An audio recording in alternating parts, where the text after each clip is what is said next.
नमस्कार दोस्तों, मेरा नाम है राज के वर्मा और आप देख रहे हैं रिपोर्टर जी। अगर आपने रिपोर्टर जी चैनल को अभी तक सब्सक्राइब नहीं किया है तो दोस्तों सबसे पहले चैनल को सब्सक्राइब जरूर करें, लाइक, कमेंट्स और शेयर करना बिल्कुल ना भूलें। चलिए आज एक बार फिर से बात करेंगे इस वीडियो में हरियाणा बीजेपी के अंदर जिस तरह का हड़कंप और हाहाकार मचा हुआ है उसके बारे में।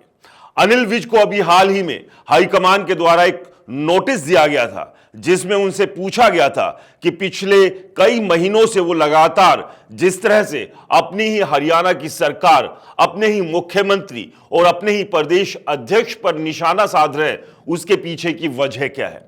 और इस सब के बीच उनसे यह भी कहा गया कि जिस तरह के बयान उन्होंने दिए इसका असर दिल्ली में जब चुनाव चल रहे थे तो उस पर भी पड़ा, यानी कि पार्टी की छवि खराब हुई। अब ऐसे में अनिल विज ने 8 पन्नों का जवाब भी इस कारण बताओ नोटिस के बदले में भेज दिया है। लेकिन सबसे बड़ा सवाल यह है कि क्या हाईकमान अनिल विज के जवाब से संतुष्ट होगा, क्योंकि अनिल विज ने भी एक तरफ कह दिया है कि वो झुकेंगे नहीं, माफी नहीं मांगेंगे। तो ऐसे में अगर हाईकमान अनिल विज के जवाब से संतुष्ट नहीं होता है तो क्या उनकी मंत्री की कुर्सी जा सकती है या फिर उनके ऊपर पार्टी कोई और बड़ी कार्रवाई कर सकती है। लेकिन इस सब के बीच कई और भी ऐसे सवाल हैं जो आपके और हमारे मन में चल रहे हैं। अनिल विज लगातार एक बात कह रहे थे कि चुनाव के दौरान उनको उनकी ही पार्टी के कई बड़े नेताओं ने हराने की कोशिश की। अब ये बड़े नेता कौन है? अनिल विज का किन बड़े नेताओं की तरफ इशारा था? क्या ये बड़े नेता नायब सिंह सैनी जो कि मुख्यमंत्री है, मोहनलाल बड़ोली जो कि प्रदेश अध्यक्ष है और मनोहर लाल खट्टर जो कि केंद्र में कैबिनेट मंत्री है, इनकी तरफ है? क्या ये तीनों नेताओं की तिकड़ी ने अनिल विज को हराने की कोशिश की?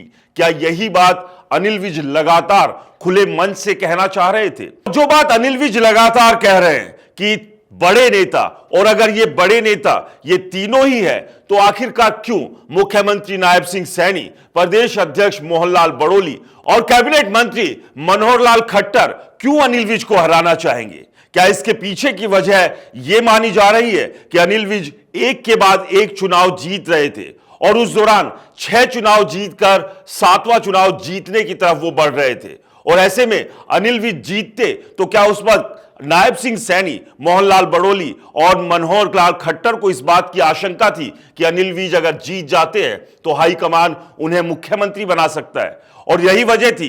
क्या ये तीनों मिलकर अनिल विज को हराना चाहते थे? ये तमाम वो सवाल है जिनके जवाब हर कोई जानना चाहता है।